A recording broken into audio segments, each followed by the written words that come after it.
Super mom అరుణ ఈ channel చూసే వాళ్ళందరికీ ఈ అరుణ తరఫున నమస్కారములు। ఈ రోజు వీడియోలో రథ సప్తమి గురించి చెప్తున్నాను। అంటే ఇప్పుడు మాఘమాసం వచ్చేసింది కదా, దీంట్లో రథ సప్తమి వస్తుంది। ఆ రోజు ఎలా స్నానం చేయాలి, ఎలా పూజ చేసుకోవాలి అనేది మీతో షేర్ చేసుకుంటాను। ఈ మాఘమాసంలో మాఘ స్నానానికి చాలా ఇంపార్టెన్స్ ఇచ్చారు కదా, అది ఎలా స్నానం చేయాలి అనేది ఒక వీడియో చేసి అప్లోడ్ చేశాను, దాన్ని చూసి ఫాలో అవ్వండి।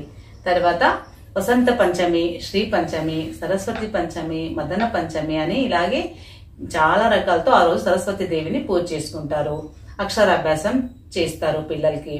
అలాంటి విశిష్టమైన రోజు ఎలా పూజ చేసుకోవాలి అనేది ఒక వీడియో చేసాను, అప్లోడ్ చేశాను, దాన్ని మీరు చూడొచ్చు। తర్వాత ఇప్పుడు రథ సప్తమి రోజు ఎలా చేయాలి అంటే, ఆ రోజు తెల్లారుజామునే లేవాలి మీరు। అంటే సూర్యోదయానికి ముందే లేచి అంతా కసు ఉడుచుకొని తల్లాపి చల్లి ఇంట్లో తడిగుడ్డ పెట్టుకొని రథం ముగ్గు వేయాలి। ఆ రోజు రథం ఎక్కి వస్తాడంట సూర్యుడు, దాంట్లో ఒక సూర్యుని బొమ్మలాగా గీసి చక్రాలు వేసి రథం ముగ్గు వేసుకోవాలి। తర్వాత గడపకి పూజ చేసుకొని అంతా క్లీన్ చేసుకున్న తర్వాత ఆ రోజు స్నానం ఎలా చేయాలి అంటే, మీరు జిల్లేడు ఆకులు, ఏడు అంటే సూర్యునికి చాలా ఇష్టం అంట, అంటే ఆయన 7 గుర్రాలు ఎక్కి వస్తారు అని చెప్తాం కదా, అందుకనేసి మీరు 7 జిల్లేడు ఆకులు కానీ తెల్లపైన, భుజం పైన, కాళ్ళపైన, పాదాల పైన పెట్టి నీళ్ళు వేసుకుంటారంట। తర్వాత అది దొరకలేదంటే మీరు ఆర్కపల్లము, భోగి పళ్ళు అంటారు కదా, ఆ ఆకులైనా సరే అవి 7 తీసుకోవాలి। లేకుంటే చిక్కుడు ఆకులు వస్తాయి కదా, చిక్కుడుతో రథం చేస్తారు ఈ రోజు, ఆ చిక్కుడు ఆకులను తెచ్చైనా సరే మీరు 7 పెట్టి నీళ్లు పోసుకోవాలి। ఈ 3లో ఏది ఒక్క ఆకు దొరికినా 7 ఆకులు తెచ్చుకొని తలపైన, భుజం పైన, మూకల పైన పెట్టుకొని నీళ్లు వేసుకోవాలి। రేగి పళ్ళు, భోగి పళ్ళు దొరికితే వాటర్లో అయినా అవి వేసుకొని ఆ నీళ్లు మీరు తల మీద పోసుకున్నా మీ ఆరోగ్యం చాలా మంచిగా అవుతుంది।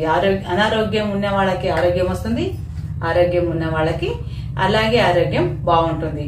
ఇప్పుడు ఆరోగ్య మహాభాగ్యం అని చెప్తారు కదండి, అందుకనేసి ఈ మాఘమాసంలో వచ్చే రథ సప్తమి రోజు ఇలా స్నానం చేయండి। పూజ ఎలా చేసుకోవాలనేది ఇప్పుడు చెప్తాను। ఈ స్నానం మీకు ఆ రోజు కుదరకపోతే, రథ సప్తమి రోజు కుదరకపోతే మాఘపు ఆదివారాలు వస్తాయి కదా, ఆదివారాలు అంటే సండే అంటే ఏమి, సన్ అందులో ఉన్నాడు, దాన్ని రవివారం అంటారు, రవి అయినా సూర్యుడే। భానువారం అంటాం, భాను అయినా సూర్యుడే। ఆదిత్యవారము, ఆదిత్య అయినా సూర్యుడే। అన్ని సూర్యుని రోజే అని ఆ రోజు సండే అంటాం కదా, ఆ రోజైనా ఇప్పుడు 5 ఆదివారాలు వస్తాయి ఈ మాఘమాసంలో, అప్పుడైనా ఇలా స్నానం చేసుకున్నా చాలా మంచిగా ఉంటుంది। మీరు స్నానం చేశాక ఆ రోజు కొత్త బట్టలు ధరించాలి। కొత్త బట్టలు నాకైతే మా మమ్మీ చెప్పినప్పటి నుంచి ఈ రోజు వరకు ఏదో ఒక డ్రెస్ కానీ, ఒక శారీ కానీ ఆ రోజు వరకు అలాగే తొడుక్కోకుండా పెట్టింటాను, ఆ రోజు వేసుకుంటాను। మీకు అవైలబుల్ ఉంటే కొత్తది వేసుకోండి, లేదంటే వాటర్లో వేసింటారు కదా, ఇంకా నీళ్ళల్లో పడి లేకుంటాయి, ఒకసారి అలా వేసుకుని ఉంటారు, అదైనా ఆ రోజు వేసుకోవాలి। కొత్త బట్టలు ధరించి ఇంట్లో పూజ చేసుకుని సూర్యునికి అర్ఘ్యం ఇవ్వాలి। అర్ఘ్యం అంటే ఒక రాగి చెంబు గాని, రాగి గ్లాస్ కానీ దాని నిండగా నీళ్లు తీసుకొని సూర్యదేవునికి చూపియాలి। అంటే మీరు బయట వచ్చి ఇది సూర్యదేవునికి అర్ఘ్యం ఇవ్వాలి।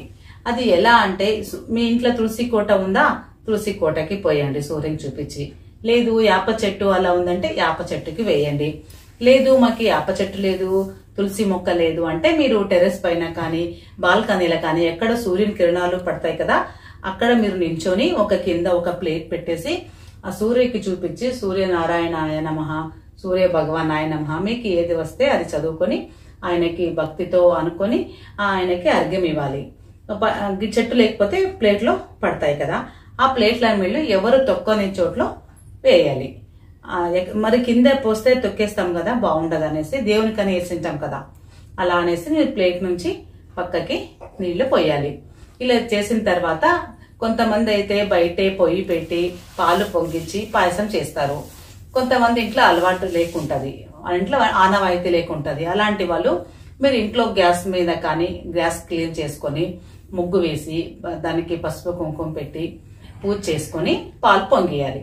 పాలు పొంగిన తర్వాత అదే పాలలో మీరు పాయసమైనా చేసుకోవచ్చు, లేదంటే గోధి పాయసం చేసుకుంటారు కదా గోధి నూకలతో, అదైనా చేసుకోవచ్చు, ఆ నైవేద్యం పెట్టచ్చు। అది లేదు అంటే గోధుమ రవ్వ వస్తుంది కదా ఇప్పుడు, దాంతో సిర సజ్జిక అని చెప్తారు. అదైనా ఏదో ఒకటి స్వీట్ వండి ఆ రోజు దేవునికి నైవేద్యం ఇవ్వాలి. మీ ఇంట్లో సూర్యదేవుని పటం కానీ, లేకపోతే ఇప్పుడు అంతా టూరిజం ఎక్కడ ప్లేస్ లో పోయినప్పుడల్లా చూస్తాను నేను, సూర్యుని ఇలాగ రౌండ్ ఉంటది, రాగిది కానీ ఇత్తడిది కానీ, దాని ముఖం ఉండి చుట్టూతా సూర్యుడిలాగే వచ్చింటది. అంటే ఎక్కడైనా సిగేయడానికి బాగా అనేసి అమ్ముతూ ఉంటారు కదా, అలాంటిది మీ ఇంట్లో ఉన్న దానికైనా పూజ చేసుకుని నైవేద్యం చూపించచ్చు ఆ రోజు.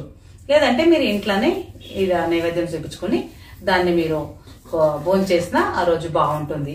అంటే తెల్లారుజామున లేసి ఇలా స్నానం చేసి ఇలా పూజ చేసుకొని పక్కలే ఏదైనా మీకు ఇప్పుడు సూర్యనారాయణ దేవాలయంగా చాలా చోట్ల ఉన్నాయి, నేను విన్నాను చూశాను. అక్కడ నియర్ లో ఉంటే వెళ్ళి రండి. లేకపోతే ఇంట్లో కంటికి కనపడుతుంది కదా దేవుడు, సాక్షాత్ కనిపించే దైవము అని చెప్తారు సూర్యుడికి. ఆయనకి దండం పెట్టుకుని ఇలా రథసప్తమి జరుపుకుంటే అందరికీ బాగుంటుంది.